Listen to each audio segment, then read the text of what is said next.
Brandon. All right, friends, everybody's aware now of the gun control bill that Joe Biden signed into law this past week. Now, we can complain about it all we want. We're not happy about it. I'm sure lawsuits are already on the way. They'll definitely be filed. And in some cases, I think some of this bill is going to be overturned. However, it's going to be law for at least a short period of time before it's struck down. What I don't want to see is myself and you guys getting into some kind of trouble out there because they're putting these laws in place for a reason. Let's make no mistake, they're not trying to make things safer.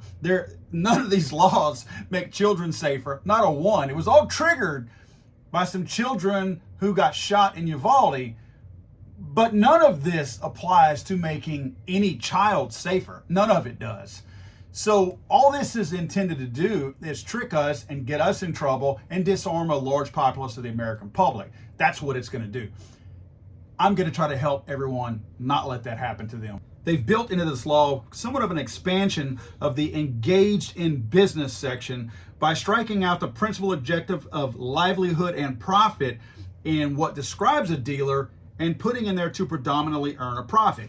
What that essentially means is if you made money off of it. It doesn't mean that you made a profit. If you sold it for $1, that was a profitable sale. Again, it's not the definition of the word profit. It's more along the lines of, did you actually receive any money for this? That is your profit. That's what they're talking about.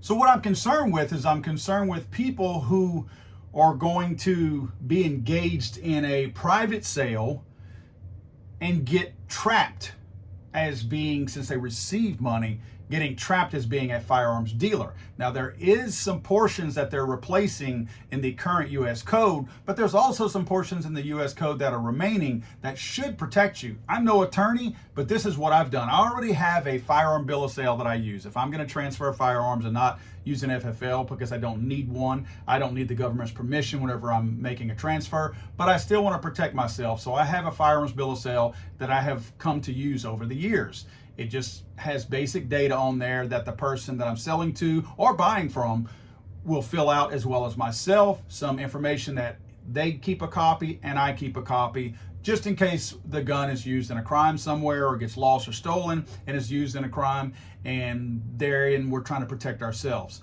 What I've done is I've added into the disclaimer portions of the buyer and seller segment the following terms, which will include the language in the new anti-gun bill out there to hopefully keep us from being trapped. I've added seller is improving or liquidating a personal firearms collection and makes occasional sales, exchanges, or purchases of firearms for the enhancement of a personal collection or for a hobby. This is a combination of the wording that is currently going to, or at least that will exist in the new U.S. code. Some of it already exists there, but this is taking the changes and adding to it. Also, the next line is seller does not engage in the regular and repetitive purchase and disposition of firearms for criminal purposes or terrorism. Again, I'm making this bold statement that this is not the intent.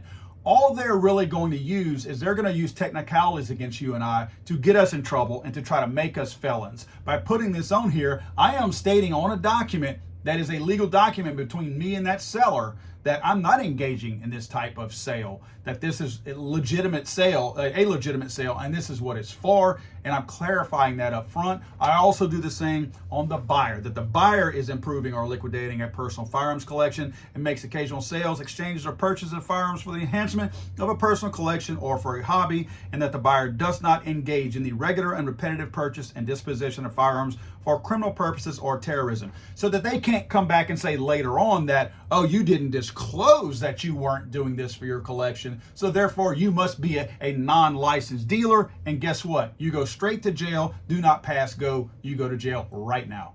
Guys, I'm going to try to do this on as much of this as I can, these anti-gun bills, to try to protect us as best we can, and again, until some of these laws are struck down. I will say this, I have been in contact with our local district attorney down here in South Louisiana, and I'm going to be putting together a small video series of me talking to the DA. It's one thing to talk to some attorneys. I have some attorney friends that I'll be talking to about some of these types of legislation out there, but it's a totally different thing to approach the prosecutorial type section of these bills, if you will.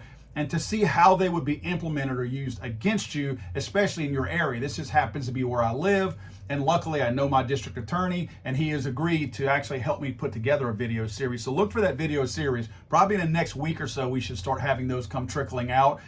Should be some interesting videos, and again, coming straight from the district attorney's office at least gives it a lot more merit than somebody like me would give it. Guys, be careful. These new gun laws are intended to get us in trouble. They are intended to make us felons. We need to be diligent and don't let them trick us into doing this.